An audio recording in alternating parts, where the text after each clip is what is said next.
How to find your bio history on Instagram.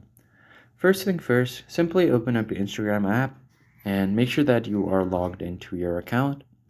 And once you're logged in, you need to head over to your profile icon by tapping on the bottom right.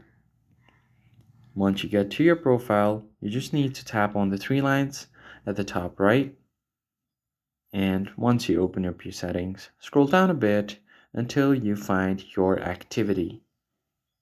Here on your activity, scroll down a bit. Here you'll have an option called Account History. Tap on Account History, and you should be able to see all of the changes that you made to your account. Now, on the top, you'll find the update type. So if you just want to look at your bio history, you can select Bio like this and then tap on Apply. And after that is done, you should be able to see all of your bio history since you created your account. And that's pretty much it. I hope this tutorial was helpful to you guys. I'll see you on the next one.